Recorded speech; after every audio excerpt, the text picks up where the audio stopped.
where we're going. Back in your ears and on your screens, welcome back to Papa G's house. Tonight I have a very special guest, someone I always hang out with and have a good time. We don't always see each other. No. But when we do get together, we do have a good time. Yeah. Arthur Pereira. Arthur. Yeah. V.O.L. Yeah. Last one alive. Yeah. You carry on the list because it just goes on, eh? Well, do you want it in chronological order? Or do you Try want it. just like, okay, shit. First it was Astrofungus Okay. in high school with Jonathan from V.O.L. Okay. And then after that was a short-lived band called Mute. And then I was in a band called First Black President, Okay. which two of the guys in the band, we started another one called My Latest Ex. And at the same time as My Latest Ex, I was in a band called The Bends. Jeez, how many are we talking now? Are you counting? Shit, I think that's 5. Okay. And then after The Bends and My Latest Ex is when I started V.O.L. Okay. And then I left for UK 2 gigs after. Okay. All right. And then when I came back, it was V.O.L. And then I was in Calvin Declined. Calvin Decline. Yeah. I like that one. Yeah, yeah. And then left Calvin Declined, then it was still V.O.L. And then I was in Roswell Kings, Okay. if you remember them. I don't. You don't? I don't. Oh, they were a cool band. Man. Okay. And then it was Andy London, the Mission Men, Andy Lund was the guy from Roswell Kings. Yeah. And then it was a short-lived band called, I might be missing, there was one called Shitstorm, Okay. which is a thrash metal band, which is a lot of fun. We played one show and it was epic. And then after that, I was in 3 More White Guys, which I'm still currently in. That's one I do know that you're still playing, yeah? Yeah, like often little shows and stuff, like nothing big, no gig-ish, no gig vibes. You've played, and then I've seen live footage of that. Yes. Okay, but carry on with the bands, because I actually, to be honest, for the listeners, I didn't know where to start with you, bro. I don't even know where to start. I was like, he's done so much. And let's just start by chronological That's just the order. bands that I've actually been like a member of. Yeah. Then there was Verona Walls, which one I'm very familiar with. Sort of in our hiatus at the moment. We don't actually know what we want to do. Okay. And then there was Last One Alive, and yeah, that's the bands that I've actually been a member of. For sure. Like when you say Verona Walls, it's obviously one of my favorites. Yeah, one of my favorites too. Because when I first started getting into the local scene, there were a few bands that really stood out for me. This was 2014, I think it was, and you guys were really playing a few good, really nice shows. Yeah, I think I joined them around like 2013, I think. 2014, around there. But the band has actually been going since 2008. Jeez, yeah, that's crazy, eh? Yeah. But remember, I was so oblivious to all that before I met Nathan and Luke. Yeah. And Ishmael and even Alex. Alex didn't know anybody either, so him and I were introduced at exactly the same time. Yeah. And at that stage, just Verona Walls I just had so much fun, because there was even the one time where Marco jumped out into the crowd and was at Raw, and he started running circles around me. Yeah, he does. And then eventually he picked me up, and I was like, what the hell's going on? Like, this is the best night of my life. No, plus, it was a really good show. Yeah, he owns, whenever he's on stage, he takes over. He's actually like really funny to watch. Such a great front man. Yeah, so much fun. And he does that to have fun, which is really awesome to have a front guy like that. 100%. And he'll do like many impressions, and he'll speak like he's from the Cape Flats and stuff, just to annoy people. But he also has a tendency to smack you in the nuts when you're not expecting it. So like one of the last times we played at Raw, we were standing on that ledge by that back bar. Yeah. It was myself and Andrew and John Eric. And we were standing there watching. I can't remember who, it doesn't matter. And then like Marco comes up, he was like, okay guys, I'm leaving. It's like, oh, cool, cheers. And he goes, bang, bang, bang, in all of our nuts. We're like, Shows you his boss, bro. He does it all the time. He's a legend. I just always remember it being such a fun time. Everybody's having fun. Yeah, very much. And your bass player, what's Jean-Eric. And he's just got all the feel. Yeah, dude. You got Andrew on the guitar, and then, yes. And then Leroy. Leroy. Yeah, okay. He used to be in, I don't remember if you remember Impropriety back in the day. Geez, he was man. also remember a member of Impropriety. 2014 before. I'm oblivious. Yeah, I mean, like those guys are all like, except for Marco so much, that they've all been in the scene for a while longer before Verona Walls started. Yeah.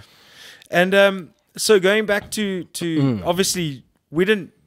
Have we even said that you're a drummer? Oh no. So no. When did you start getting a keen interest in drums, and tell me how that all started? Because now you're a little short of hearing, eh? Yeah, I am short of hearing now. After playing since age of 17 without earplugs and playing like the gorilla that I am. Yeah, hard hitter for sure. There's only one way to hit it, and that's to break it. But like I got tinnitus in my ears now for the past like 7-8 years. It just won't go away. And I've got like hearing loss in the higher frequencies and stuff like that. But it's not like devastating. Drastic or devastating. I can still hear perfectly fine, but there is a drop in the high frequencies. Yeah, sure. So you never, when you were playing, you never protected your ears when practicing? Unfortunately, no. Because also, if you're in a small room and you're practicing with cymbals and all that kind of stuff, it's just like, dude, it's hectic. Because like the audiologist, when I got belching beers. Go for it.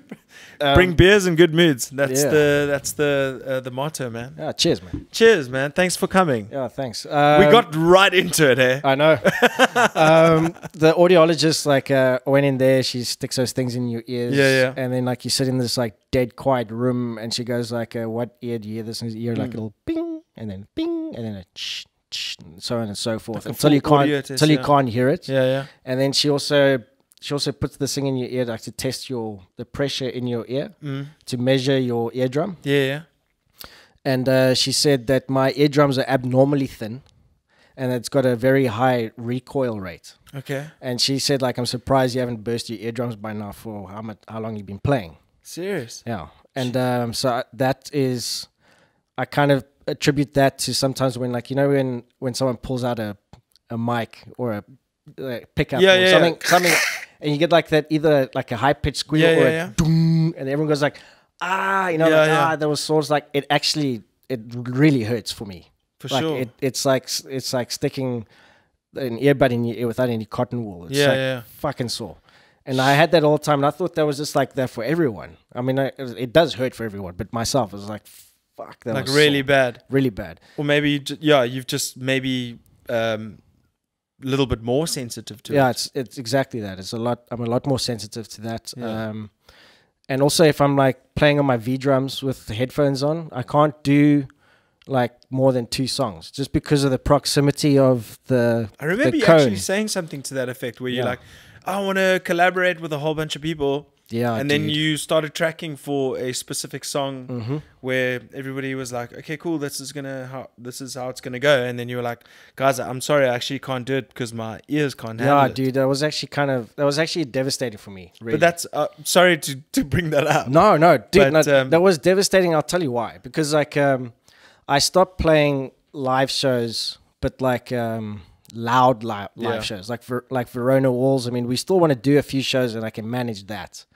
But actively playing, I've put a stop to that. I'm not going to play every month or. But what about going to get the impressions made in your ears and stuff? I had that done. Yeah, I've got. But can you not play with those? It helps, but it's not like a brick wall where it stops everything from going through. Because sound still travels through your jawbone. Oh wow! Still through your skull, through the gap between your ears and stuff. The vibrations still go in there. Okay. And with the tinnitus in your cochlea, that curly thing. Sure, yeah. There's hairs in there, right? Now standard 8 biology, bro. Now what happens is there is tolerances of decibels that you can take, for lack of a better word. And in a room like if in a practice room, you sit there for what, like, you book the room for 3 hours. You end up playing probably about an hour. Yeah. Your actual tolerance. I love how you said that. Yeah, because setting up and breaks and all that stuff. Yeah, you only play for an hour of 3. Exactly. You only play an hour of 3, like run through the set like twice. But it's like your actual tolerance in a room like that with that volume is about 15 minutes. So when that happens, when you get exposed to that volume, your cochlea kind of contracts, and that's what gives you your ringing ears. I mean, everyone's had the ringing ears before. Definitely. But it takes like a couple of days for it to retract and go back to its normal state. But then what happens? You practice on a Tuesday, and you practice on a Thursday, and then you got a gig on Saturday, and then you start again the next week. I feel like my ears are ringing right now. Then the next week, and the next week, and eventually it stays like that. And that's why you can never get rid of tinnitus. I mean, there's ways to get rid of it, but you never really get rid of it. Yeah. Some people have it for like extended periods, but like myself, I mean, there was a period of time where I played 4 nights a week for like about 6 months. Okay. And that was like the peak of my playing. I think it was like about 2007, 2008. And that's pretty much around then when I started getting it. And for you, did you find it like debilitating? Like really annoying? The first couple of years it was. I'm so used to it now. Yeah, because I mean, I have ringing in the ears, and I always, but from when I was younger, much younger. Yeah. Maybe I developed it young and just got so used to it. It happens because it's just something that's so normal to me. Yeah. It's weird, man. Yeah, I do. But it's like when getting back to that collab thing that I was doing. I couldn't obviously put myself out of playing live shows. And by live shows is like V.O.L. and Verona Walls and loud places and rocking out really hard with your dong out. But I couldn't really do that anymore because I'm really self-conscious and really conscious about the health of my hearing. Sure. So I was like, well, one way I can do it is to play covers. I've got a V-drum set. Maybe like play covers and have like a collab thing. Like I'll do the drums and I'll send it to someone. Like I was going to do a White Snake song with Charles. Yes. Yeah. That's the one I was thinking of. Yes. After tracking that, I did like about 3 tracking sessions because like I was just still trying to work out the mechanics on how to get it right. Sure. And then like after the 3rd time, I was running through the song like 2 times, and every single time I was like, fuck, it's actually sore now. It's like I have to take a break. My ears feel like they've been punished. And that's just on the headphones. But that's weird. Is that not like, because I've always had a problem with headphones regardless. Like when I hear bandmates going, oh, I was mixing on my headphones, I just could not do that. Yeah, I know, dude. It's bad stuff. Yeah, so I've always invested in like cheap monitors. I'm not saying but monitors. Yeah. Because I don't ever want to listen with headphones, because I also find that I also feel like with headphones, earplugs, everything, I'm in my own little world. Yeah. And I feel like I'm claustrophobic. Yeah. So I've never done well with that kind of stuff. Yeah. I mean, like unfortunately with a drummer, with a V-drum set at home, that's pretty much for most people the only way they can play. Yeah. No, sure, that's very true. But I think I'm gonna try and make an effort to use my earplugs more often. I did the whole impressions. I keep telling everyone, it's like, go get your hearing checked. Go get those custom-made plugs made for you. You have to. I think if they don't fit, you take them back. They remake it, because it is an investment. I mean, it was only like $950. Yeah, it's not that expensive. It's not that expensive, but it is better than just going to a show with cotton ball in your but I'm always going. I'll go and I take them every single time. Yeah. But I will wear them the entire night, and then when I play, I take them out.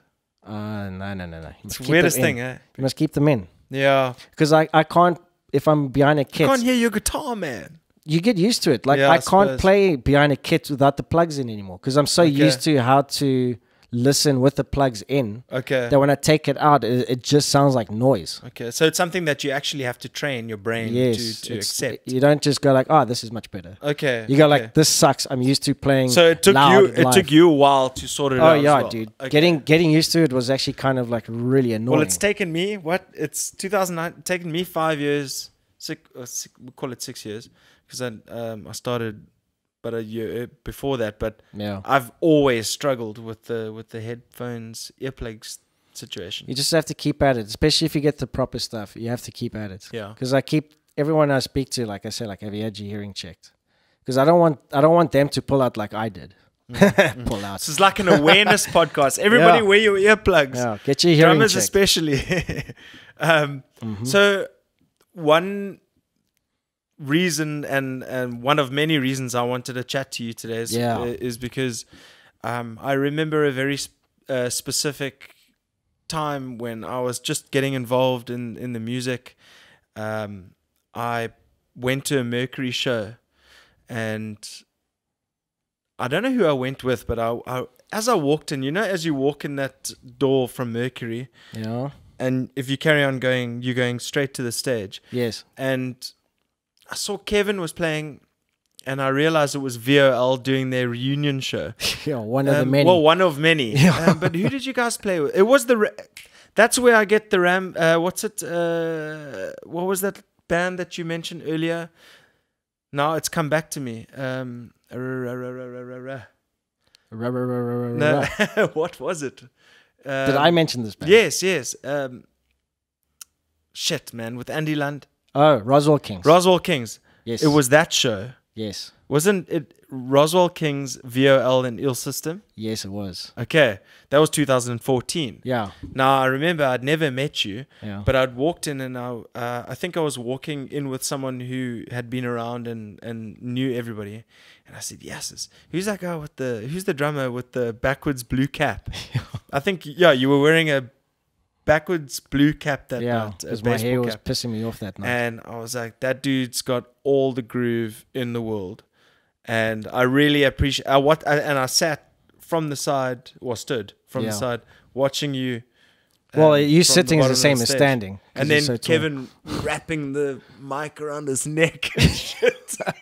But it was a really good show. And that's when I found out who you were. Yeah. And then now I've joined Il System, and we went to Ramon's wedding, and we know each other well now.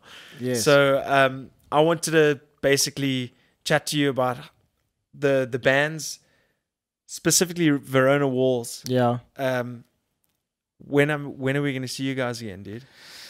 Well, we always, when we're around each other, like I was at the baby shower of Andrew and Blair's newborn. Yeah. And that was probably the 5th time we spoke about playing a show again. Shit.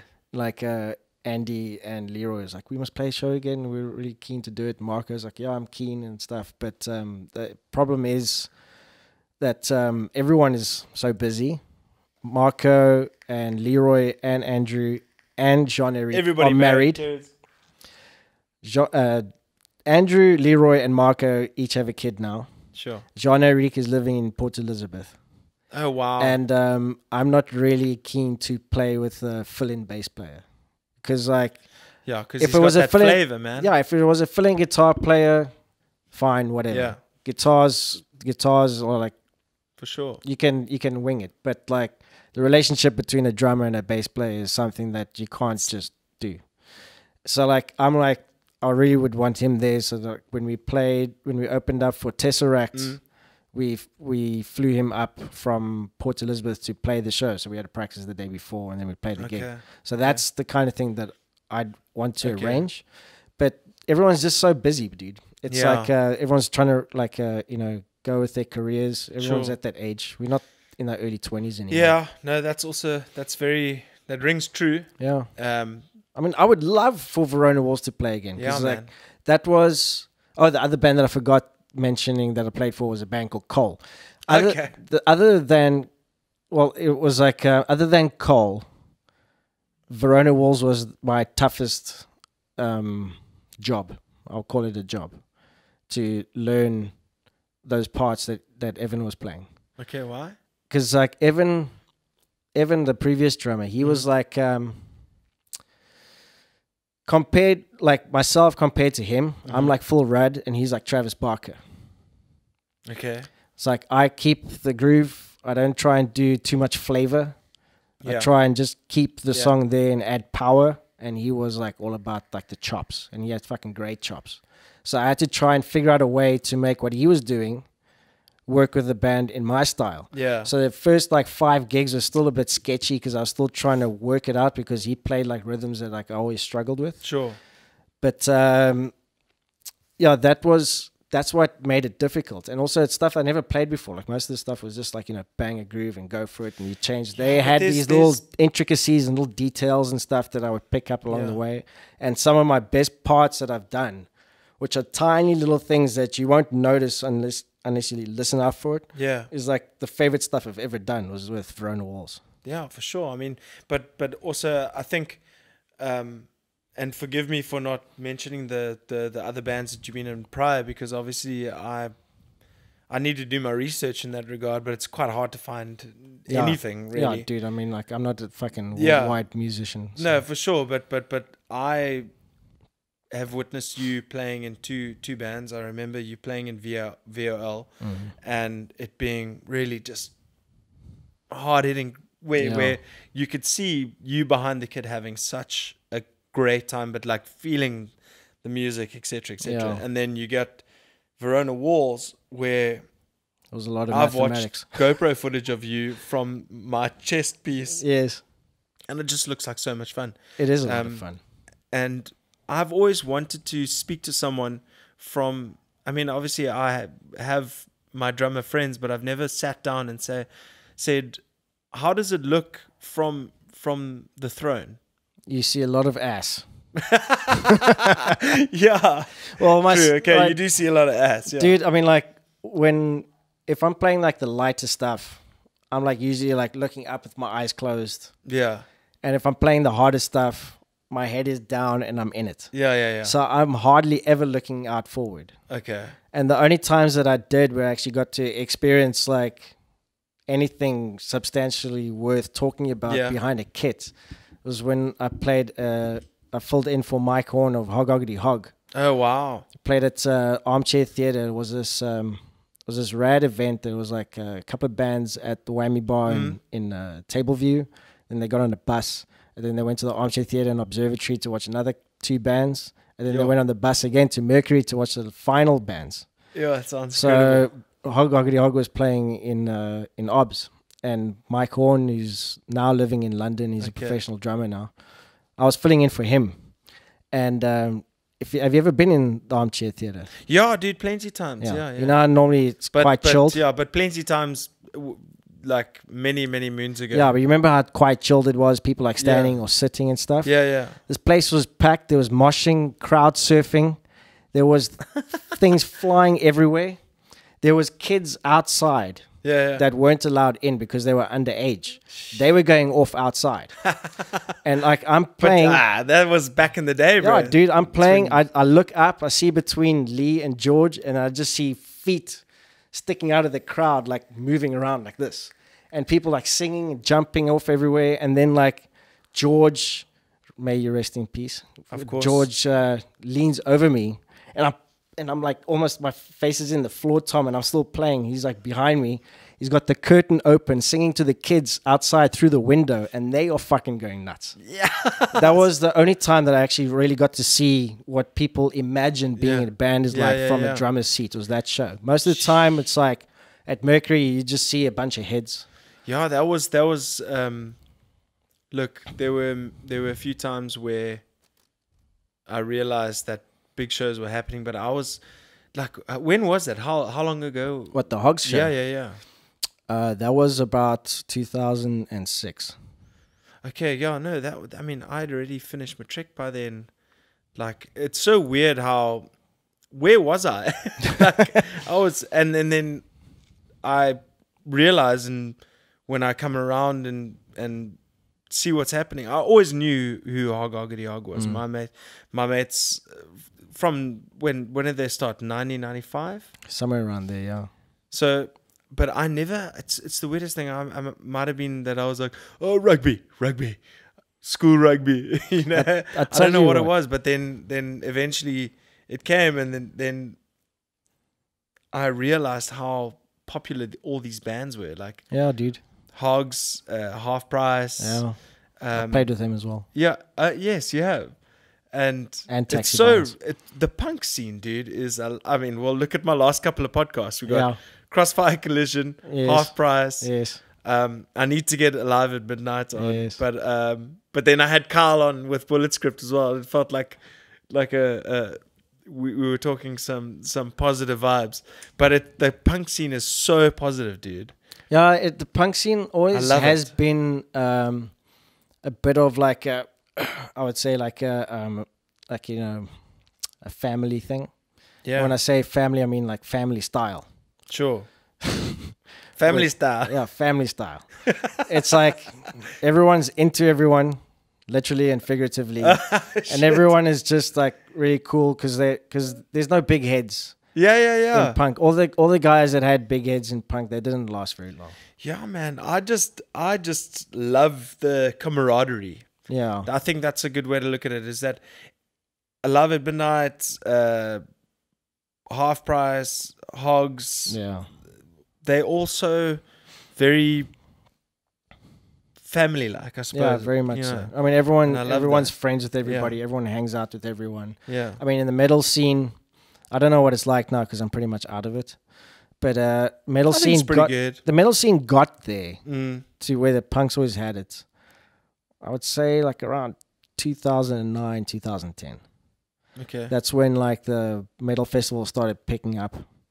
That's when Ramfest was like, actually 2008 was when Ramfest was like more metal than anything. Yeah. But it's like, that's when the peak was there because then everyone would be playing with each other. I mean, I can't even remember all the bands that V.O.L played with, and we were the least metal of all the bands playing on that night. You guys were like new metal, eh? We were, I don't know what we were. Okay. We had stuff of new metal in there. Mm-hmm. We had stuff of like Faith No More in there and System of the Down and stuff like that indirectly. But that's influenced. Yeah, because like with V.O.L, we didn't really, when we started off, we didn't really care about what we were making. We just wanted to make. Yeah. Make. We just wanted to make. We just wanted to make. Just wanted to make. And later down the line is when I started taking it seriously. Okay. For the detriment of everyone. But what, the band's gonna make it kind of vibe? No, I was taking my perceived position seriously. Like I was like when I started let me put it this way. Mm-hmm. When I started playing, it was about playing. Okay. And then when it got to a point where I was playing to have like a recognition. Yeah. And then I got to the point where I was feeling entitled. Okay. And that's when like I retired for the first time. Because I retired twice, essentially. The last time. You're like Conor McGregor, bro. Yeah.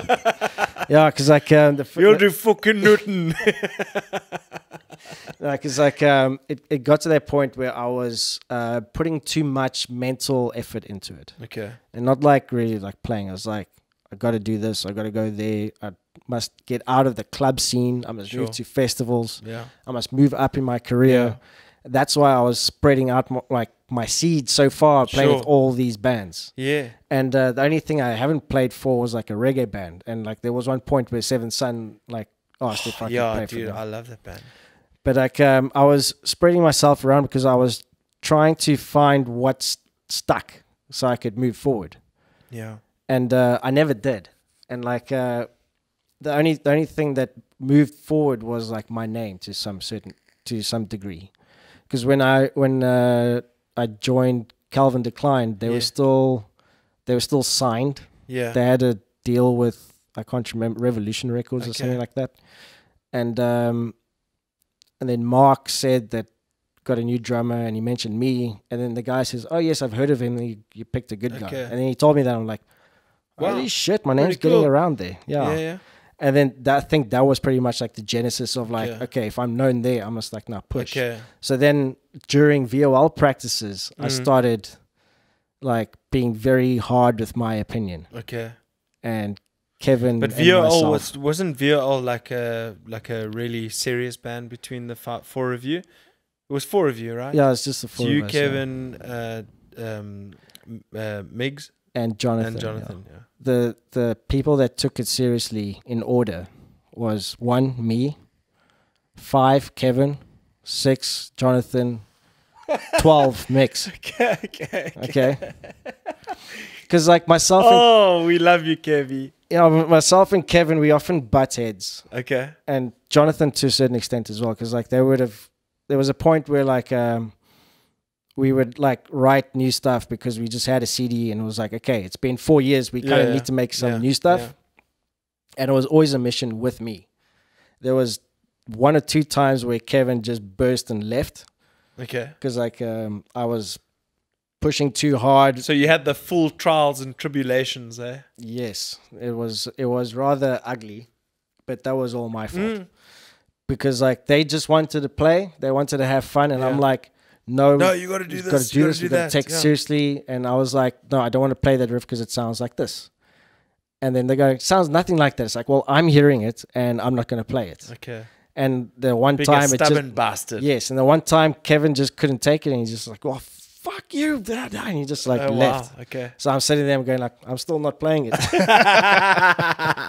No, but that rings true to me. I think when I first, and I think I still, my Atlantic South buddies will say, I think they'll support the notion that I've always been that guy. Yeah. And but you know, I think you always have to have one of those guys in your band. My thing is, if you're gonna play on stage, if you're gonna do it for fun, then why not just do a cover band? Because you're gonna get the same out of that. Yeah. In fact, you'll actually get a bigger reaction, because that's when, remember when all the cover gigs was like just exploding.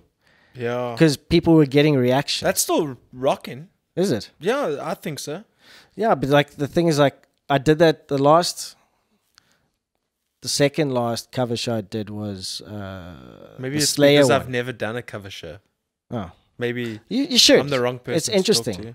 Like the second last one I did was a Pantera one. Didn't you do that? Charles did that. Yeah. Yeah. I played a song with him. He lived here at the time. Is it? And he set up a full studio in my garage. Yeah.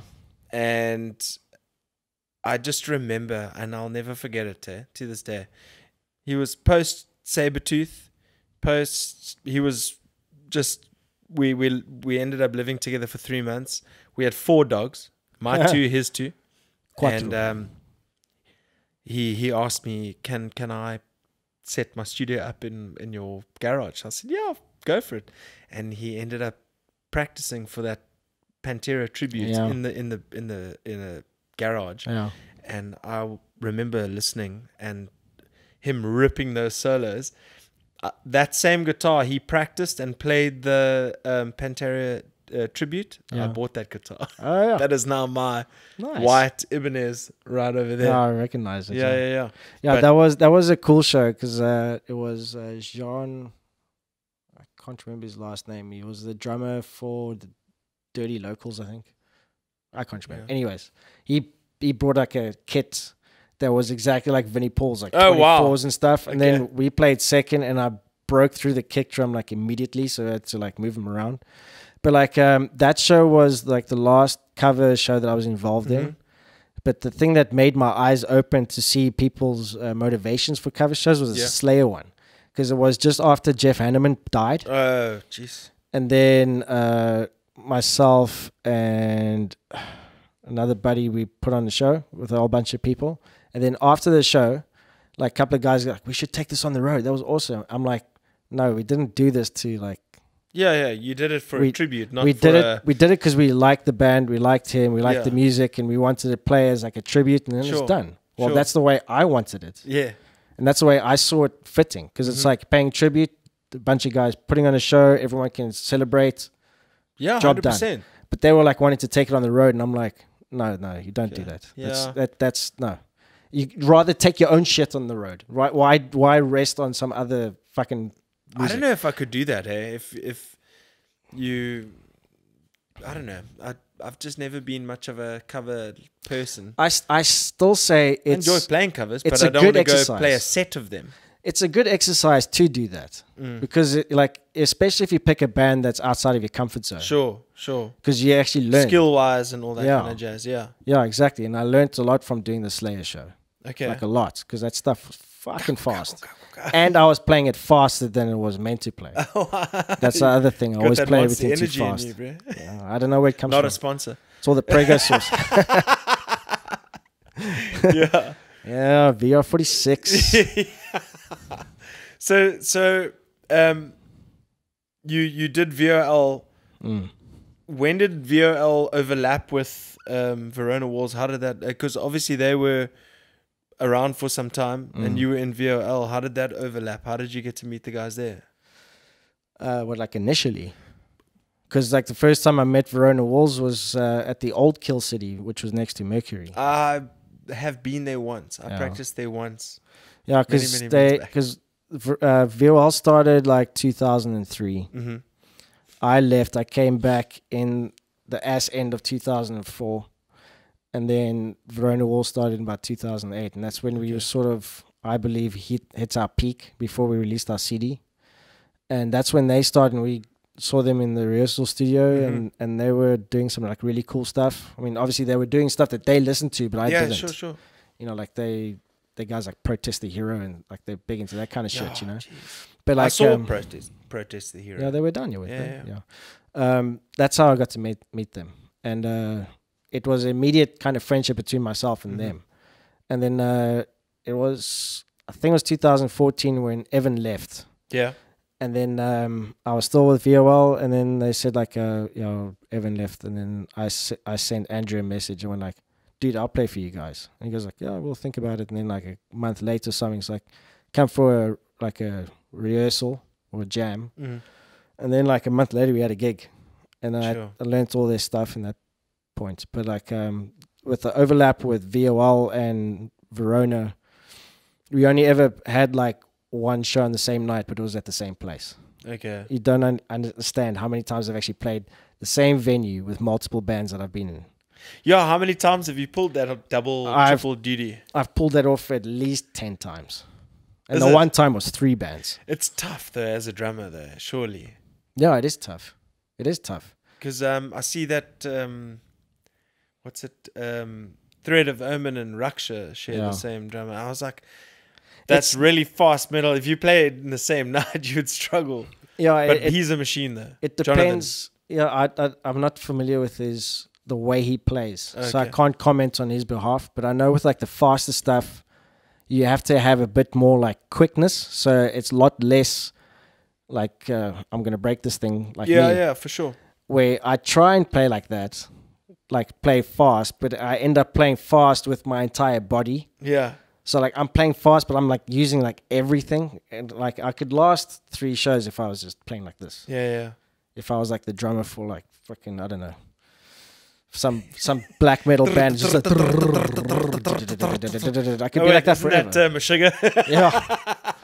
Hey, Thomas Hawk, that guy's he's a legend, man. Yeah. Somehow I've always been this dude who, I think I've always been in my mind a drummer. Why you say that? Well, I started with guitar when I was about 13, but it was standard 5, grade 7, and everybody was getting into music. I still work on standards, by the way.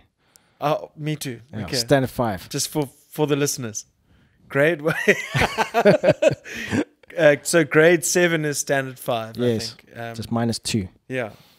It's drop D. Because it's sub A, sub B, and standard 1 to standard 10 matric. Well, I grew up in Durban, so it was like class 1, class 2, standard 1. Because you guys think you're so fucking classy. Yeah. And I started with guitar because I was very influenced by my friends. I was in I was in standard 5 with Nick Small from Derek Watts and the Sunday Blues. Yes. And they're a very creative bunch of people. Yeah. And became very interested in the guitar. And then once that all finished and I was in high school, by standard 6, I wanted a drum kit. And I bought this drum kit now, which is now a drink holder. The best kind of drink Yeah, holder. but I still to this day, when I listen to a song, I will first kind of listen out for the drums and the I groove. can tell you're still like a beginner drummer, because no drummer with their weight in gold will actually use these anymore. That's, you know what that is? It's when you put the drink down, it doesn't give too much of a. I used those things before. I even made my own before. Okay. Well, I was gonna put a full dampener ring on it. That's for amateurs. But then I put a light underneath, and I was like, damn. Light's But another thing I've got to thank you for, dude, is for all the help that you've given me with the podcast. And we've been chatting, and you're like, put your lights there, do this, do that, find this, find that. So I really want to thank you for that as well. Oh, dude, you're doing a rad, and I got you a gift. Funny enough, I got you one of my old cymbals. Oh, shit. There you go. Yo, check that out, bro. Yeah, I was living with George from Taxi Violence, and I was sitting in the lounge and I had no work to do, so got a marker, red outline markers, and then I painted flames underneath my cymbals. Clapped it. And those were my cymbals for like about 6 years. And then dude. Thank you so much, man. Appreciate it, dude. That's awesome. I'm glad it's going to a cool home. That's probably going to go. Yeah, that's a good right place there, for it. hey? Yeah. Sounds good. Yeah. And geez, dude, I don't know what to say. Thanks a lot, man. I really appreciate that. You're doing a rad. I really dig what you're doing, and I keep telling you this off mic and on messages, and every time I see you, it's like, it's just fun. Keep at it. It's fun. Yeah. I mean, like Kevin and myself, we did that for a while. Yeah. Yes, Art's Not Dead. Yes. But just before we get into that, how's the new setup? We didn't even mention anything to that effect. I remember like when you sent me a picture, the skateboard was upside down, and I didn't want to tell you, but now you fixed it. Bro? Yeah. No, dude, it's rad. I've invested in some lighting. I've got. I was gonna get my own little young Jamie to get. That will come. That'll come. You'll work that into it, man. Some internet usage. Yeah. But man, it's always striving to get better. Dude, it's always like that. You always strive to get better. I mean, like when Kevin and myself, we were doing that stuff, I was using a shitty kind of point and clicker camera. Yeah, and then you got to 2 camera. Yeah, then I used the phone, and then I got a DSLR, and then I got a video mic that got on top of it just to like boost the thing. And then before I got lights, I was like, you know what, I'm tired of this shit. It's like talking about movies that suck, because movies just, all of them fucking suck. Yeah, why did you stop that, dude? I was getting tired of watching shitty movies. Oh, you were getting tired of I was getting tired of watching shitty movies, and then I was also doing like individual video reviews instead of like discussions. Yeah. Like vidcasts that we called them. After Ramon told us that it's not a podcast if it's on video. So it's rubbish, man. Don't talk nonsense. All the podcasts I listen to have video versions. Yeah, fuck that. But it's like I was putting in so much effort, and there was band practice, and there was work, and then trying to run a business, and I was like, you know what, I need to actually put my mental energy places that is actually worth of it. Don't influence me. But this is a much better thing than what we were doing. This is much better. Don't be like that, bro. No, because like what I actually wanted to do, I don't know if you saw the first couple of videos on the Art's Not Dead TV channel. I didn't see the first. I always saw the ones that you and Kevin were breaking down movies. The actual point of that channel was I wanted to do like artist spotlights on individuals. Okay. And I did 2 videos. I did of Andy Lund and I did of Damien Staz, a drummer. Well, I know Andy is talented as they come. Yeah, and the whole thing was I wanted to interview the person's passion rather than the person. Okay. Because when I spoke to them before, I said, like, listen, I'm not interested in your upcoming projects. Okay. I'm not interested in your history. I'm not interested in the music that you are currently playing. I'm not here to promote your stuff. I'm here to promote your passion, like what drives you. Sure. And out of those 2 interviews, I had a whole lot planned. I even shot 2 others, but I benched them because I had a producer in there, and Ludie van Reenen, where we wanted to make something to try and sell it, or like try and pitch it to be produced. Sure. But the formula was something I wasn't really comfortable with, so those 2 are shelved. Okay. But it's like the stuff that you get out of those people when you talk to the essence is a lot better than just going like, yeah, so tell us about your new record. It's like, oh, my record is like this. No. Yeah, okay. And it were like short clips, like there were but 3 you're minutes, basically 4 minutes. you're saying the same thing as what a podcast is. Exactly. So what's stopping you from picking it up now? The podcast that we were doing, it was mostly pop culture movies. Okay. And I was getting more and more fed up by seeing the same shit and people applauding it. And then you see someone come in with something different and they bash it because it's not the same as the popular stuff. Okay. You know what I mean? Right. And I was Did like... Did you get like negative comments and whatnot? No. Okay. I didn't get any. But I mean, we hardly got any comments. Yeah, it's a... The thing is, dude... It's a tough one to get the views, eh? Yeah, but dude, like movie discussions, it's oversaturated. Yeah. Like the easiest thing to do a YouTube channel on is talk about movies. It's the easiest fucking thing. All you have to do is get a camera and a mic, go watch a movie and talk about it. To be honest with you, I was actually quite nervous to interview you tonight. Why? Because you're a very creative mind, and I felt like there was a possibility that I might not be able to keep up with you. Nah, dude. I'm serious, and I'm being completely honest, and it's actually, while we're sitting here, I'm thinking, what the hell are you like thinking? We're having great conversation. It's amazing. But I really was, and thank you so much for the gift as well, dude. That's awesome. So awesome. Yeah, Let's check it out one more time. I had a Wuhan splash one time. The funny thing is, I had 2 of those. Okay. Both 18-inch crashes, and they were my favorite crashes, and they're like the cheapest pieces of shit ever. But they sound great. They sounded great. Yeah. Those ones that sounded great. I ended up getting another one and it wasn't as good. But Matthew Keeson, you know Matthew? Yeah. We are Conduit. Yes. And a great photographer as well. Yes. He had his stuff. I don't know if it was stolen, but he didn't have any gear, like cymbals and stuff. So I said, like, Ramon, do you want to go in with me and we'll give him one of my cymbals? Yeah. So we gave him my other crash. And he was fucking stoked because we said community, baby. Yeah, so we gave him a cymbal because he always asked someone, "Can I borrow your cymbal? Can you borrow a cymbal?" So when I think you'll dig that one because I like it, and I don't like giving people stuff that I don't like. I mean, like my Christmas presents that I buy people is like, I like this. I think this other person will dig it. That's what I don't go like, what do they like? Because I don't care. But it's like, did that and that's rad. So that's the other of the 2, and that other cymbal got swiped. Oh, no, really? So that's the last one. That's a piece of history, motherfucker. I'm going to wear it proudly. Wear it. Well, thank you so much, man. That's cool, flipping awesome. So what have you, in terms of music-wise, what have you got going on at the moment?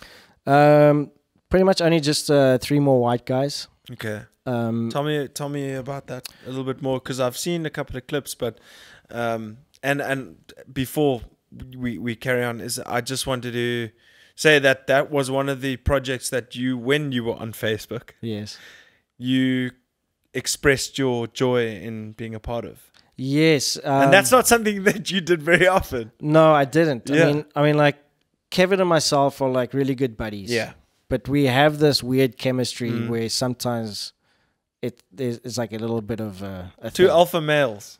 Possibly, yeah, maybe. Yeah. But there's no malice between it. No, of course. It's like I rub him up the wrong way, and then I notice that I'm rubbing him up the wrong way. But isn't that so much fun at the same time? Yeah. So it's like with Kevin, with V.O.L, there was always like a little bit of tension because of that time when I put too much of my own stamp or like a emotion into it. Verona Walls, I was like, came in as the new guy, and the music was rad, but everyone's lives was like like doing their own thing. Yeah. Roswell Kings was also, I mean, I still consider that early days. Sure. But with the white guys, it's Frank, Steve, Anton, and myself. And we don't actually care where we play or if there's anybody there.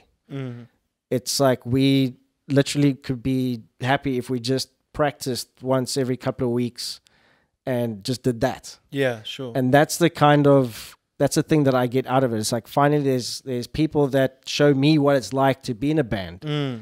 Okay. And then I'm like, and I absorb it, and they're my best mates. I mean, we were all best men of Anton's wedding. Okay, cool. We're still very connected, Okay. but it's like, it's a different kind of connection. Different kind of special. It's a different kind of special. It's almost like my separate family. Because being in a band is very, very unique. Yeah. It's a unique relationship. It's like if you had to explain it to your girlfriend or wife or whatever, it's like almost like this unspoken brotherhood. Yeah. Where I know a lot of friends that if I was caught in a situation, they may not answer the call or whatever, but if you phone your bandmate, they'll be there.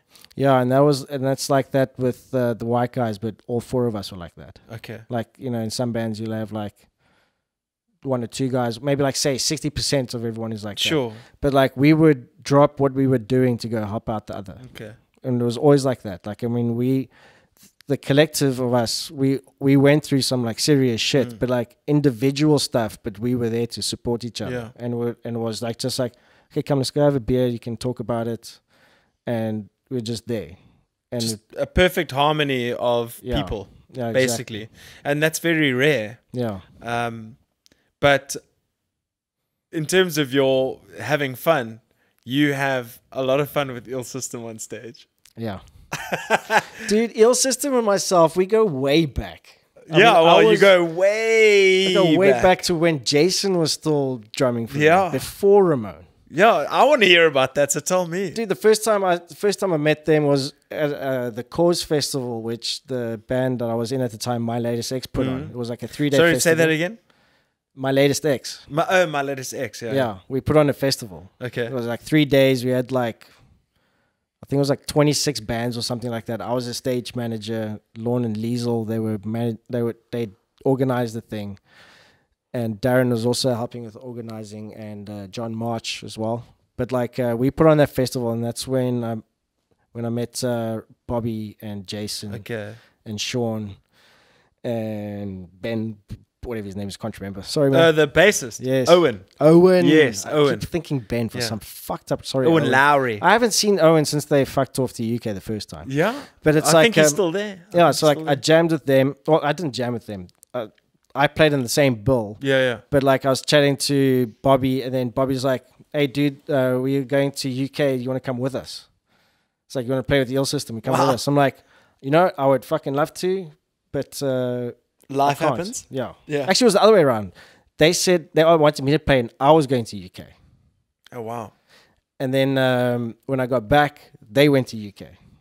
But then in that time, they got Ramon, and then Ramon went and played with them. And I actually think Ramon was a better fit for the band rather than myself. Yeah. Because Ramon has actually got that. Well, he's also got style. that. He's also got that energy, that management energy, where he keeps us all in check. Yeah, I'm not like that. Well, I would piss everyone off. I wouldn't keep anyone in check. I would just piss everyone off. But like Ramon is by far the better choice for Ill System. Dude, he's a hard hitter as well. Hey? Yeah, it's just something that goes down with me. Yeah, we simpatico. We're the same. I mean, like we often said, like we walk into a place, we would hear a drum sound and be like, "That's Ramon," and then we walk up and it's him playing. And he said the same thing. Like you would 100%. Hear my snare and you go like, "That's odd." He goes up and it's me playing. Yeah, and we would always help each other. Like I would go with him to help set up his gear, take it down. Yeah, he would do the same thing for me. We were like that the whole time. But it's like they wanted me to play after Jason left. Okay, and before I left and was playing with V.O.L. and My Latest X at the time as well. We played a few shows in some places, and that's how we bonded. Okay. But yeah, dude, like my eel system and myself, we go way back. And now, like every time you guys play, I go up and play the bongos. Yeah, dude, and I love it. It's awesome. Gives me all the energy in the world, and I absolutely love it. When you should have seen my hands after the last one. Yeah, I was bruised the first time I did it. On the 22nd of September, 2017 was my first show with Eel System. I was there. You were there, and you came up on stage that night. And I came up, yeah. But there was one part where I threw the guitar to my back and I went and played the bongo bit with Sean. Yeah. And I woke up the next morning and all my fingers, the 4 fingers, were blue. Completely Only blue. the next morning. That's cute. Yeah, yeah. And everything was just tight. And I was like, That's cute. oh my God, how does he do this? I was like that like 4 minutes after I finished. Oh, wow. No, it's hectic. I mean, I did struggle to play guitar for the. Luckily, it was the last song. Yeah. But damn, dude. Yeah, dude. Very different vibe. My fingers here were swollen. I had blue and red and black over here. Oh. I had no feeling in my thumb. That's when you know it's a the good. skin on my thumb over here split open. Oh no. Because like I never play bongos, so like when I go with it, I was like, I don't know. And they just throb, bash. and they're like, jeez, wow, dude. wow, wow, For wow. for a week, I couldn't use my mouse properly. I'd be like, oh no. I would, and Sean is like, yeah, come up. It's good, but wait till how you feel tomorrow. Yeah, no, dude, I crazy. every time like you guys play and I'm there, like Sean goes, Yeah, no, dude, I was for like, sure. well, we have to. If you're there, you're coming on stage. The last time he without- goes like, maybe we should actually rehearse something. Well, I agree. Yeah. But it's actually more fun when you just come up and have a jam, man. Yeah, it's so dude, much fun. it was a lot Speaking of of your system, I'm going to give a little exclusive that we have finished our latest song, and you keep an eye out. What is it called? It's called Sleeping Giant.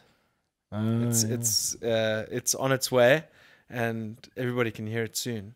But I don't want to punt all the bands on the on the Papa G's. But yeah, we got some cool things happening in the Eel System camp. I'm excited. It's gonna be rad, dude. How are you finding Eel System? Is it cool? I find it awesome Because I think you fit in quite well. Yeah, the vibe is great. I get along with Sean like a house on fire, and we live really close to each other, which makes writing sessions really easy. Now Ramon's gone off to the northern suburb side, which makes it slightly more difficult, but the fact that him and Mike are in the same area makes it easy. Maybe they can work. Because Mike's never had a problem coming down to Kill City and doing the thing. And he's used to it. yeah, so He's been doing that for carpool, baby. Years. Yeah. But at the moment, we've been doing a lot of recording, and like I said, Shauno lives like just down the road from me, so we get together quite often, and such a good vibe, bro. That's it. You know, we all at similar age. Ramon and Sean make you guys work, eh? Well, not so much Sean. Well, no. I mean, I don't know. I don't know the culture before. All I'm saying is everybody works pretty damn hard. Yeah. Everybody works hard, man, and it's been very cool because we all been super understanding that Ramon's just got married. Yeah. Also, he just got his fucking driver's license. Yes, and then he moves to Durbanville. So now you can't take advantage of him driving you places. He timed it perfectly. He timed it perfectly. Yeah.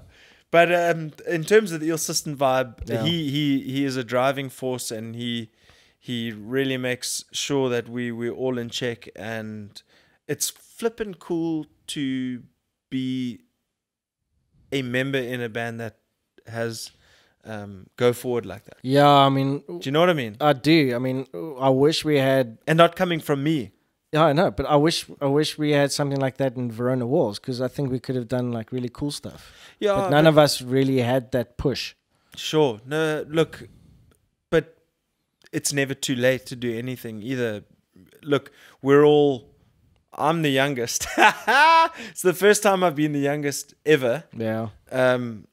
And I'm the youngest, and they have all got like a great work ethic, and they're just like, hey, Gareth, where are those stems? Where are the guitars? What are we doing this week? What are we doing that? And I love it. Yeah. And I'm not the guy doing that, and I like to be on the receiving end because it keeps me entertained, keeps me busy. Yeah, keeps me busy. To be honest, I don't think I've actually had a band with someone like that. Yeah. That was like that. I mean, like, I would try and push, but the only pushing that I ever did was like, I don't like that. I'm not doing it. Yeah.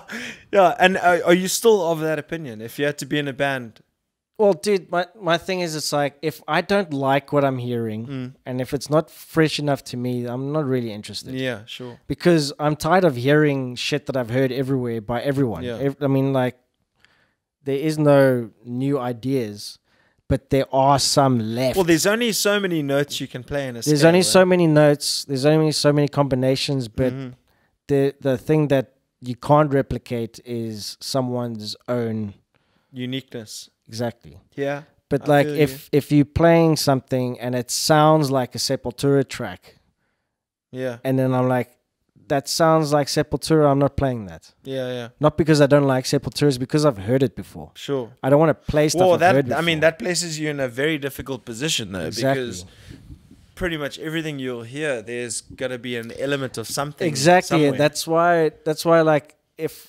someone shows me a band, yeah, and I go like, oh, it sounds like this band, I'll go and hear that band instead.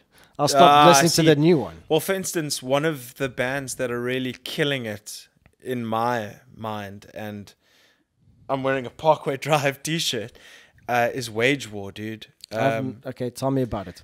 Well, I'm all ears. Well, they've really just grabbed me, and the first person who put me onto it was Luke. I don't know what else to say. You're putting me under so much pressure. No, but they really, really ring true to me. They're one of those bands, like, you know, early Parkways, like Karma, Deep Blue, basically, is the album, and Horizons were those two Parkway albums where you're like, whoa. And now Wage War is coming out with similar stuff that sounds kind of on that raw level. And then they came out with this new song called Low, and everybody's going, oh, it sounds like Architects. Yeah, I see. That's the thing. And I'm like, dude, it doesn't. It may be influenced by Architects, but it doesn't sound the same. Yeah, I mean, like, some people, like, they would say we've taken influence from this band, but they don't sound like that band. But there are some people that would say we've taken influence, which they actually mean is we've stolen from them. Sure. Well, I mean, there's a difference between stealing and taking influence, surely. Yeah, yes, that's exactly it. I mean, like, so people, you're stealing this. Exactly. When they say like, oh no, we're just honoring our influences. Like, no, you're not. You're just fucking stealing because you like the band so much. You're playing that. You might as well just be that band. Okay. You know, call yourselves fucking Killswitch Engage version 2 for all I fucking care. I said that on the last podcast that I had with Dawn, Atlantic South. We've got this new song that immediately I go, it sounds like Killswitch. And we call it End of Ball Lake as a working title. So yeah, I know how you feel. Like, oh no, that gives me a very Killswitch feel. But you know what? If it gives me a Killswitch feel and it doesn't sound like Killswitch, the feels right, dude. Yeah. It feels cool. I mean, like, for sure. I got into ISIS, like, not the the band.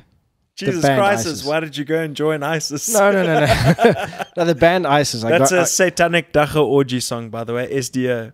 Oh, really? Also a local band. Satanic Dacha Orgy, I remember that name. Yeah. I just never seen them. Okay, I just had to mention that because that's their creative license. Adam Hill from The Sleepers gave me a ISIS CD. It was Panopticon. And I fucking love that CD. And then the CD before that, Oceanic, was Paul Opie, another buddy of mine, his favorite ISIS That's a song. Lithium connection, surely. Yeah, Paul Opie from Lithium. Okay. I heard that, and I was like, I haven't heard this before. And I had no exposure to that at all. So ISIS was like a totally new thing. But then someone said like, yeah, but they got like a bit of their sound from Neurosis. So I was like, listen to Neurosis. I'm like, fuck, Neurosis is rad. And then I'm hearing Pelican, and I'm hearing all these other cool stuff. And then like Kevin comes up with like Cult of Luna. And I know, yeah. And then I listened to Cult of Luna, and like after like the second listen, I was like, this is fucking awesome. Okay. And it's like they all like that one band that plays a style that a lot of bands play, but they have their own sound, their own flavor, their own thing. Like fucking Meshuggah. Sure. Everyone sounds like Meshuggah, but Meshuggah was the one that started it, that kind of thing, you know? Yeah. Faith No More, same kind of vibe. Mike Patton. Yeah. Even without Mike that's Patton. Some, like, interesting stuff there. Yeah, dude. I mean, like, I like the stuff that is... It's not necessarily always the most popular. Yeah. But at least it's something that it has to offer. It's like it might not take, it might not be successful. The case of Mr. Bungle, when they started, was very, very localized. It was very underground. And then he went to join Faith No More, and then Mr. Bungle picked up because people go like, oh, he's good. Let me hear that kind of stuff. Oh, that's kind of cool. And then they picked up. But that's the stuff. Me into Mr. Bungle. Yeah, that's like, look at this shit live, dude. Yeah, so that's weird. the stuff I like. That's the stuff I get my kicks out of. Okay. And like you say, there are other bands that some of those bands that might have taken stuff from other things, but they at least try and make it their own. Yeah. No, absolutely. When you're doing something and you only twist it a little bit so it doesn't sound like them, that's not enough for me. Yeah. Because I'm already like, you know what, I don't actually care. So basically, what's in your playlist right now? At the moment. Right now, yeah. Well, I've got Fear Factory always on my playlist. A band called Jacob from New Zealand. Okay. With a K. Jacob. Yeah.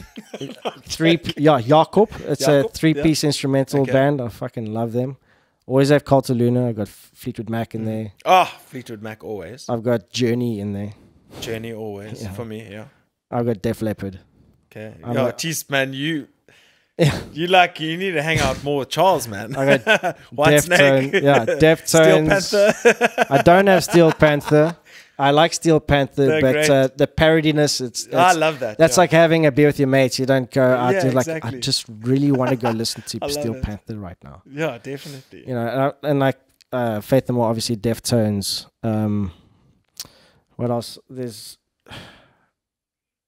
Yeah, dude, it's just so varied. Also, like, you're a couple of years older than me. Didn't you love, I mean, obviously V.O.L, new metal era.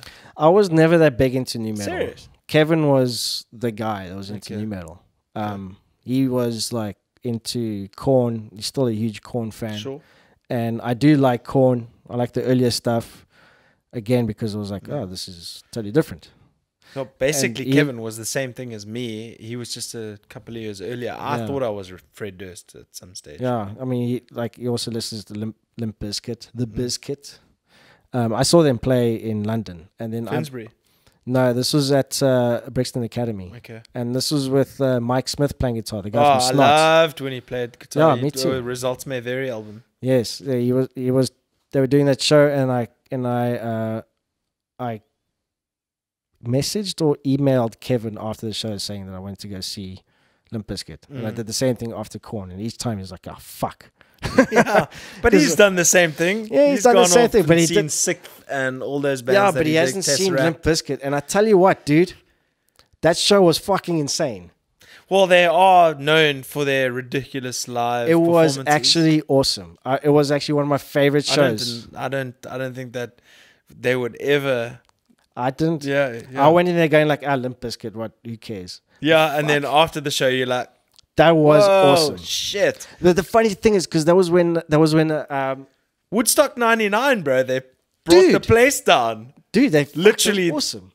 It caused everybody to light the whole place on fire. Exactly, because this was after what's his face left. Wes Borland. Yeah, Wes Borland. It was after like they left, and then Mike Smith was playing with them. Yeah. And they did it. They came to UK after a tour in America, which was, lack of a better word, kind of like bad. Okay, like people didn't go. People were throwing stuff on the stage with signs going, "We want Wes back." Yeah, you know, like that kind of thing. They got a lot of hate. They had a big. I mean, from the beginning, they got a lot of hate. Yeah, like but this was like another level. It's like, okay, we like you now, but now you got rid of the one dude we liked because we don't like you. Bring the other guy back. Yeah. So when I saw them in Brixton, the first 3 songs, they were almost like on the back foot. It was actually really hilarious to see. Like, they would play a song and then they finished, but then they were like waiting for stuff to be thrown at them. That's ridiculous. I remember. And then like no one was throwing anything and everyone was just like cheering. And then they just got a bit more into it. And then they saw the crowd's like, okay, actually this is going really well. And then they went fucking ballistic. And I was like, this is amazing. They broke that place apart. It was awesome. They were really good at doing exactly that. Yeah. And he sang amazingly as well. I remember when the Wes Borland first left, they had Mike Smith join, and then they did the Metallica tribute. That is one of my favorites. Sanitarium. They did Sanitarium. That's my favorite of that entire show. Mine as well, dude. Without a shadow of a doubt. It's such a great impression, eh? Yeah, 100%. And it was really well produced. And then they went on to play a couple of their own tracks, and I was like, what? These guys are amazing. Oh, fucking dig it in Sanitarium. Yeah, dude. It was so good. We're Sanitarium. Dude, that was rad. You know, another band that I saw in London, which also blew my mind, which I never thought would have, was Bad Religion. Are you familiar? Oh, punk stars, bro. Dude, they had to finish at 10:30 because the venue was closing, and then there was going to be like it was going to be a nightclub afterwards. I think it was shit, I can't remember where the place was. In UK. Yeah, in London. Okay. They had Zebrahead open for them and some other band, and then they came on and they had like 2 hours. It was like 8:30, and he goes like, "We have to finish at 10:30, so we're just gonna play." And they played for 2 hours. They didn't stop between songs. The longest they stopped was like, he goes like, "Hey, how's everyone going? Okay, cool. We're just gonna keep playing. Okay, 1, 2." They played for 2 hours. They didn't stop. They didn't do an encore. They did not stop. When I say not stop, all no repeat songs, nothing. No repeat songs. It was like this. They finished the song. Next song. Like that. Dude. That was like the longest gap between songs. Otherwise, they go straight into it. They played 2 hours straight. I'm watching from the mezzanine, and people just going nuts. And then people like standing inside going, fuck. When is this going to finish? Take a break. Dude, it was unbelievable. Is it? Unbelievable. Sure. Those old guys rocking like that. Did you just do like a gap year there? In UK? I went there to follow a girl. Oh shit!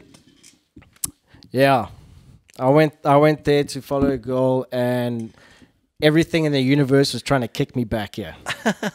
I lasted 9 months there. It ended up being a clusterfuck afterwards. Okay. But yeah, I went there because of a girl. Okay. And it was, how long did you spend there? I was there for 9 months. Okay. I was employed and then already retrenched. You made an effort. I made an effort. You made a good effort. I didn't go do any bar jobs or anything like that. Yeah. Which is the effort you should make. But I was like, fuck no. Yeah. I want a real job. Yeah. But I didn't say that. But at that time, I saw Limp Bizkit, I saw Bad Religion, I saw Korn, I saw Static X, which was fucking incredible. And I saw James Brown. I feel good. Yeah. That's awesome. That was awesome. I remember that interview. I feel good. How do you feel? Yeah, where he's like coked up out of his mind. Yeah, dude. Like I saw fucking James Brown, and he was opening for the Chili Peppers, and the Chili Peppers. For the Chili Peppers. He opened for the Chili Peppers. We were given tickets. We got there, and it's like, who's playing first? We walk up, and it's like fucking James Brown playing. I'm like, where am I in heaven now? This is fucking incredible. Because that music, I love that music. Like Motown old school funk. Motown and old school rhythm and blues from like the 50s and 60s, like that, and even the older stuff. That is my absolute favorite music. It's so fucking cool. Have you heard the Fearless Flyers? No. Wolfpack? I've heard of that. I haven't heard them. You gotta give it a listen, dude. It's like that old school rhythm funk. They're current bands. Very current, yeah. Okay. They did this weird Spotify takeover where they put their album out and it was like a blank album, and they got a whole bunch of revenue, and then they got sued or something like that. I'll follow up on that because send me a link. But they got very, very big and extremely good, like funk tunes.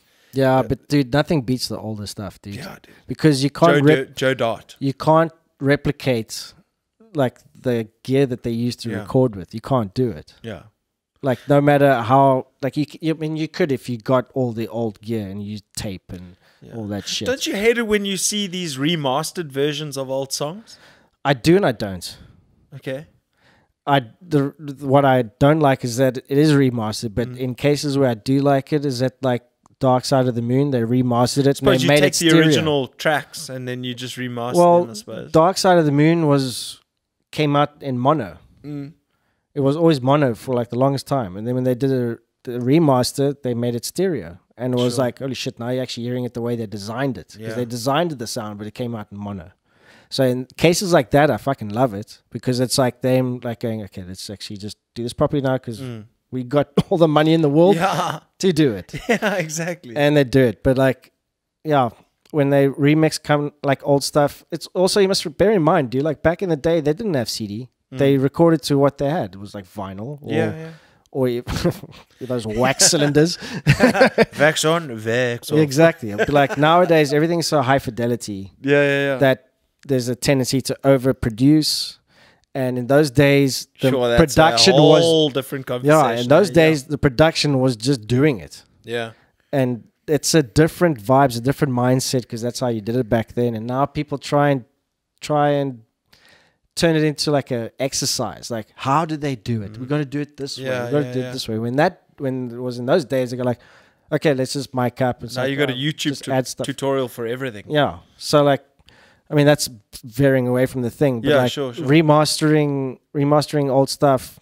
Sometimes you get to hear a little bit more stuff that you never heard before, maybe because your LP is kind of worn out, or you had it on tape and you never knew. Yeah, but sometimes it's like, I mean, I heard, I've got a playlist that I play every now and again, and it's got the remastered version of Everywhere by Fleetwood Mac. Oh, shit. And it's so weird how when you hear the original and then you hear the remaster, just the dun, dun, dun, dun, dun, dun, is so much more prominent, and you're like, wow, but does it fit? Does it actually fit the way it was? Yeah, prominent the way it is. I think in those cases, it's pretty much you have to decide which one you prefer. Yeah. And I think most of the people will pick the original. Will pick the original mix because that's what they grew up with. Yeah, for sure. No, I agree with you.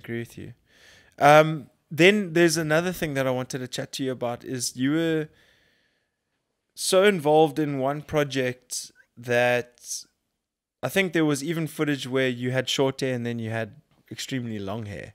Yeah, you're talking about the Kill City thing. Kill City Coalition, yes. Yeah. You were very actively involved, not only in the recording but in the video of that. Yeah. Yeah, I was, and not by design. It was by necessity. Okay. Because, for people who don't understand, Kill City tried to do this initiative where they wanted to. It was quite ambitious. It was once a month or once every 2 months. They would bring in musicians from different bands to write and record a song and then make a video, and then they would document it. They wanted to do it like a TV show that they could sell later on, like, build up a couple of episodes. So the first one, which was like the pilot, is with George doing it, and I can't remember what they call themselves. Stuff that's not important, I've got other space in my brain for, which is work. So I kind of kick shit out of them. Anyways, it was them, and there was another band that did the second episode, and then we were the third one, and then didn't go past the third. And I told George, so like, this is fucking rad. I dig same as you. Like, I dig to do this just to help you move forward. Sure. Because I kind of enjoy helping people more than doing my own thing. So I was like, and I said like, I can get the guys from Lithium in there, and I can get Kevin, and then it could be like the whole angle of like two fans from back in the day writing songs to the guys from Lithium. And it was no, that sounds fucking rad. But then like when it came to the point to do it, like Kevin couldn't do it. And then Paul Opie and Ian Watson from Lithium said like, we'll do it. And I'm like, fucking rad. Now we've got to find another guitar player. And then Amir Saban asked him, and then we asked Natalie Lucia to do vocals after like Kevin said he couldn't do it. And then it was like, Ian said like, let's look at Natalie. And I'm like, fuck, that's actually really good, because she's actually really good live. Yeah. And the other two bands is all dudes. Fucking all dudes. And I'm gonna sound like you dick. I'm gonna sound like what I'm trying not to sound like, which makes you sound like it, like being a chauvinist or like trying to overcompensate by like saying, I wanted a female vocalist. Yeah, no, I don't Not think to so. not to have a female vocalist, but to have something different. Yeah, yeah. And because no one really has female vocalists, I was like, let's get a female vocalist because it'll be fucking awesome. And she is like, I don't consider her a female vocalist. She's like a front person. She's like she's like a fucking front man. I mean, she kicks ass. She's so good, yeah. So, and then I asked her, and she was like, fuck yeah. And then we started jamming like a track, and then we didn't like it. Well, we weren't feeling it. But then like we wrote the song, and then we filmed all the video and like all the footage behind it, and then we recorded it and filmed all the footage behind it and stuff. And then that was going to be my, like where I was going to do it. That was me done. It's like, cool, you guys got all this stuff now go and make your video and push it out. But they didn't have the capacity to edit the documentary, like the footage or the story behind it. Yeah. You know. So George said, do you want to do it? So I'm like, yeah, okay, cool. I mean, I did those 2 videos I told you about of Damien Stas, and I really liked how I was able to extract the story out of this. So I was like, fuck yeah, okay, cool. Let me try this. It's going to be difficult. It was like 8 hours of footage that to filter through. Yeah. And then that's a lot of fucking work, dude. That took the better part of like 9 months to stitch that together. And it wasn't like 9 months of solid work. It was 9 months of when I had the time, but more importantly, the mindset. Yeah.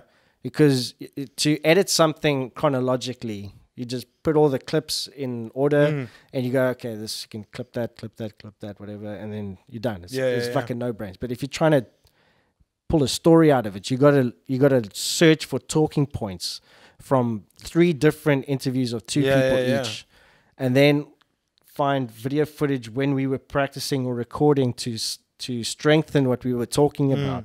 So you are going through video footage like 5-6 times over, and you're just getting clips. Okay, they're talking about this move this year, talking about this move this year, and then you sort of have like an outline, and then you start creating a story. It's like, where's the segue? Where's the segue? Where's the segue? Does this make sense? Is this too early? Is this too late? Do I break the topic of the song in the beginning or in the middle, or do I bring it up in the end, or do I not bring it up because it was quite touchy? And it was like that. So it was like fucking long, and they wanted initially to be like 5-6 minutes. I made it 20 minutes. Well, I watched the whole thing. Yeah. And I thought it was absolutely captivating from start to finish. It was tough, dude. And it was really well done. Yeah, and like the topic of the song as well, it made it take on its own thing. Yeah. Because like the other 2 bands, it was cool. Like they wrote a song, it was about partying, or the one dude that didn't pitch and they had to replace him. So it was just like, you know, it was just the usual bullshit that everyone fucking plays. There's no meat behind it. There's no relevance. It's just a party tune. So whatever, who cares? But then we were doing this, like we wrote about the Marikana incident. And then I was like, okay, we need to actually make this fucking right. So then we actually started pulling thumb, and we were working on it as like in the little time we had it. And then through like the video, you'll watch it, like we are very like, the tone of us talking reflects exactly what happened. When we started, we were a bit like... Well, that's exactly what I thought. I was like, how did you manage to encapsulate that all in one video? Because it does show you in the very infancy of the song, and then how it grows and gradually grows. I think the one part was specifically when Ian was going, ooh, ooh, ooh. And that was the thing. In a specific time signature as well, where... It wasn't your 4/4 time signature, and it was. That was the genesis. That was the thing that kicked it off, like that voice note that he sent. And because like we were just coming up with the usual bullshit, but then he said like, "Is this a vocal chant?" And it was like, and then he sent that to me, and then I heard it, and I was like, you know what? There is a kernel in there. I don't know what it'll be, but I said like, "Fuck, let's do it," because like I liked that someone came up with something. Yeah, sure. Instead of going, I got this idea, and then they play like a riff. He was like just doing the vocal thing, you know? Yeah. So then he showed it there, and we worked on that, and then the song came out of that thing, and then the topic of the song came out as well. And when you watch the video, when we talk, it's like we're a bit uneasy, and then we are enthusiastic, and then when the time comes we talk about the topic, everything goes like dead serious. And it was like that in practice. Like we started off, we were like a bit like whatever, and then we started writing the songs like, fuck, this is actually going really well. And then we got the topic, and we were like, okay, now we have to take this seriously. Yeah, yeah, yeah. And I remember telling when Nick, there's that switch, like, yes, listen, this just got real. It was. And because you can't, I mean, you can't just like, I'm going to write about Marikana. Yeah, dude. And a good like reflection of when I was saying that I took things too seriously, then I retired because of how much I put in it. This song is actually a very good example of that, and I'll tell you why. You got very immersed in it. I got so immersed into it, and I was taking ownership on behalf of the 5 of us. Yeah.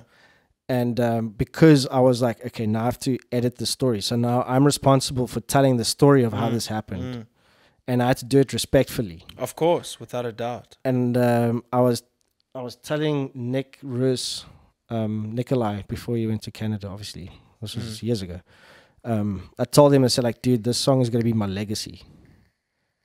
And I was like, I still think it's going to be my legacy. It isn't now because it doesn't have that much exposure or views or anything like that. But that song, I still believe, is going to be my legacy. And when we finally finished the documentary, and then when I shot the music video with the help of Julian and Rick, and I edited and directed that as well. So I was so immersed in it with all the effort that I put in there that when I was trying to push it and launch it, I felt I was the only one doing it. Yeah. I'm not saying the other guys didn't, because they did put in the effort, but I felt like because I owned it so much. Because you had so much emotional attachment to it. Exactly. I had to put more. And then I got criticized because I'm trying to get recognition or likes out of a tragic event. No, I mean, but I mean, anybody can swing it. Yeah, it got swung that way, and that fucking broke me, dude. I was like, you know what? And then I stopped pushing it. Because that's not something you fuck around with, eh? No, I stopped pushing it because I was like, you know what? If someone's saying that and it's coming across that way, then I'm not being respectful to it. 100%. So I pulled away and I let it be its own animal. And it hasn't done anything since. Sure. And it really breaks my heart because we really did put a lot into it. That was a really great piece of work, man. And I think to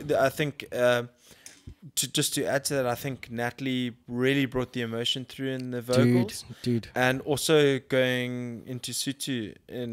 Was it Sutu? Oh, it was Sisutu. Sisutu, yeah. The language. And I thought everything was really good. And I honestly thought it was entirely respectful. It was really just telling a story. Yeah, no, the song was, but me trying to market it and put it out and get like people to watch it, I was criticized that I was using that to bring attention to me. Okay. You know what I mean?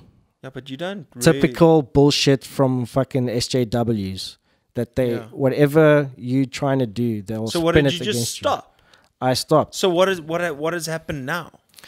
Now nothing has happened. Did you really just put it out and you were like, okay, cool, well, I've got this criticism, so I'm just going to put it up and then not do anything with it? It was more than just a criticism to me, though. Like, if someone took it really personally.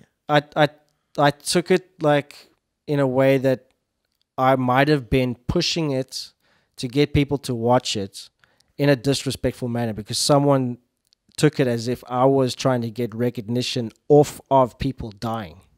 Yeah, I know. That's, you know what I mean? You really, and like, that was knowing you for some time, I really you don't strike. I know anybody as that type. That's why it shook me because like I don't know if there was a line and I crossed it. I don't think I did because every time I never thought about it until you mentioned it. No, every time I pushed it, I said like, we did this. We want people to hear it. Personal battle that you've dealt with. Yeah, in that regard. Yeah, because. That's exactly why I say it's a good reflection of why I retired the first time. Is because I was actively making things about me.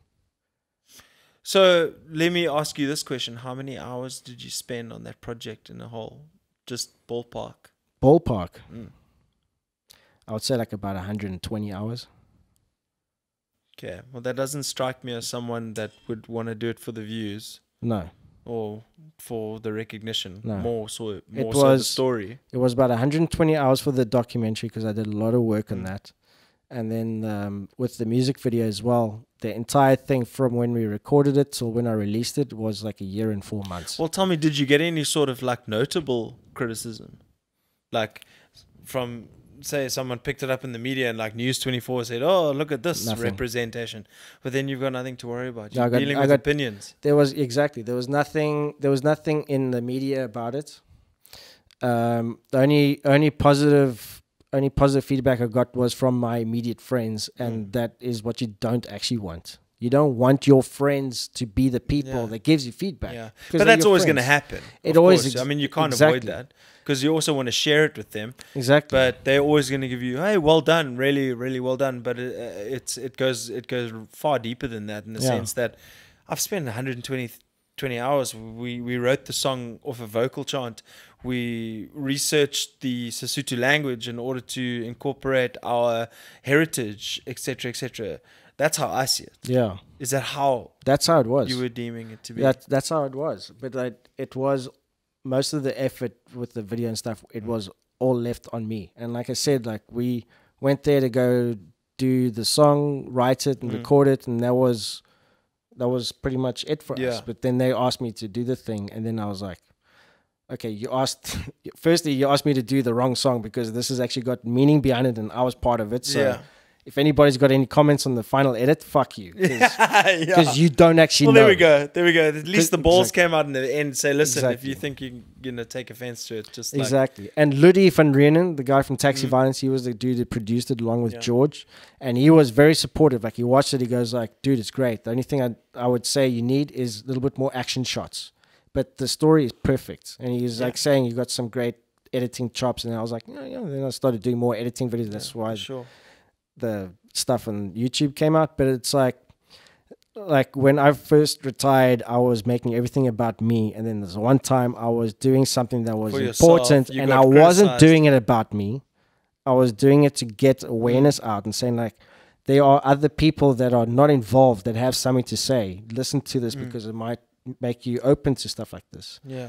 And then I was getting criticized about it making about me. And then I was like, I don't know if I actually crossed that line. So do you think this has possibly maybe scared you off in terms of performing and writing live music? Because I think you're a talent that really shouldn't be I don't want to say wasted because you're still doing your thing, but I really love your drum playing and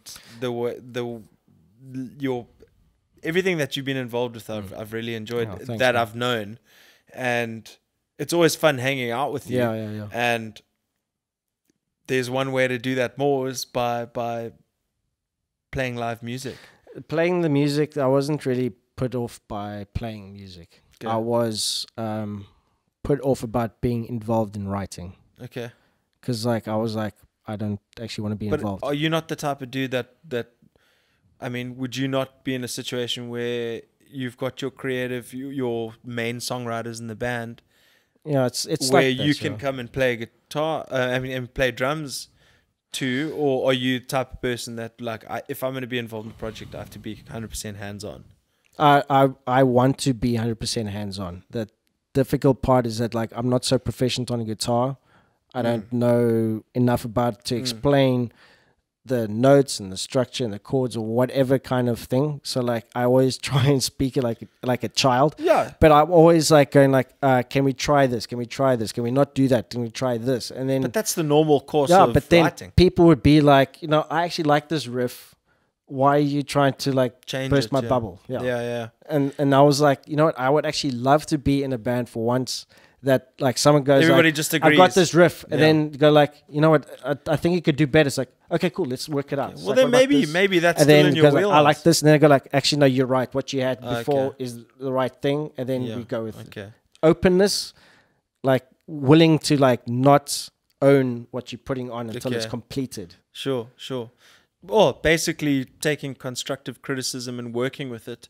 It's more like to make it a group effort instead of a singular effort. Yeah, because there's always like every band goes like, we come up with the riff and all that kind of stuff. Yeah. But they don't often tell you that like the guy comes up with the riff, one guy doesn't like it, tries to change it. There's an argument. Maybe the drummer goes like, I actually don't want to play this. Yeah. No one talks about that stuff. And with me, I was always like that. I'll be like, I don't like that riff. And they go, just give it a chance. I was like, okay, fine, I'll give it a chance. And when I play that song live, I'll be like, I can't wait this part to be finished. Yeah, no. And then I'll maybe come up with something that works, that I go, okay, I like it now. or we go, let's change something. I mean, like the one song, The Stand for V.O.L, we had a chorus. I didn't like the chorus.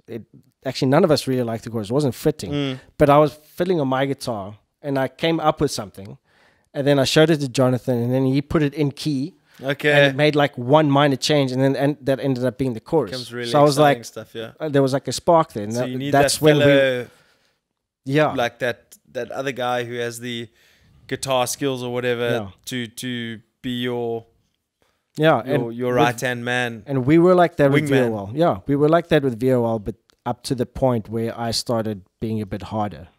So you're a bit harder. Yeah, I was pretty hard on myself.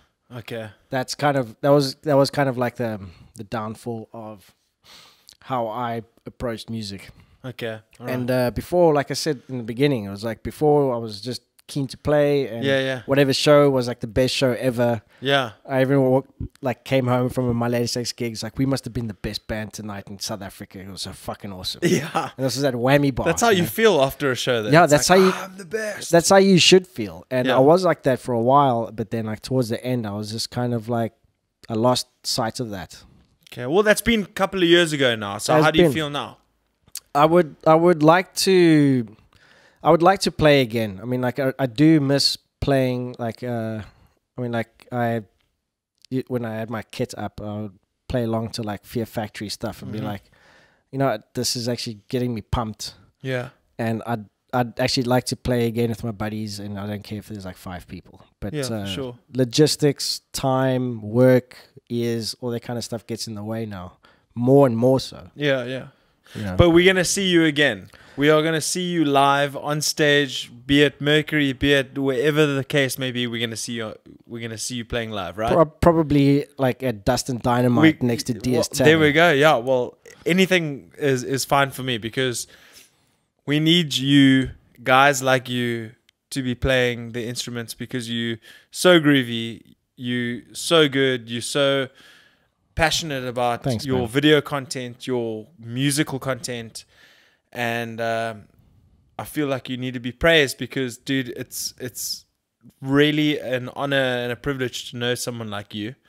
Thanks, man. And in saying that, I want to wrap this up. Cool. In saying that, I think your video for the Kill City Coalition video was amazing. Thanks, man. And with your permission, would like to feature it. Yeah, dude, go for it. So, thank you so much, Pereira. Artur Pereira. Artur Pereira for joining me, dude. And no doubt we're going to be doing another one of these. Yeah, many. Be happy to. It's been really cool to have a one-on-one for a change. Yeah, dude. I've had lots of bands. Yeah. Even tried the whole 3 combination, but it's really cool just to sit down and one-on-one have a chat with someone. Yeah, talking to bands are cool, but sometimes you just gotta have you have to like moderate and try and keep track of everyone's mind in one target, and there's like 3 minds that you have to work with. It's tough. Yeah. And I felt like I've had to work. I feel like I've had to be on the ball. I felt like I was a little bit nervous in the beginning, like I said, but we got through, and I'm very, very chuffed that I've sat down with you and had a chat with you, dude. Yeah, me too, man. I really enjoy spending time with you, and that's like on camera, off camera. That's exactly the way I feel. I feel like we should hang out more often, and I feel like we should get together again and sit in front of these microphones and do the same thing. I'd be glad to do that, man. It'd be awesome. Sure. It'd be Thank awesome. you. And thank you so much again for the awesome present. Yeah. My big crash cymbal. Yeah. So that is Art Pereira. This is Papa G's house. And this is the Kill City Coalition. And the song is called? Well, the song is called Rubber Stamp Bullet, and the band's name was Resist Descent. We'll see you guys next time.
has found that it would have been impossible to disarm and disperse the strikers without significant bloodshed.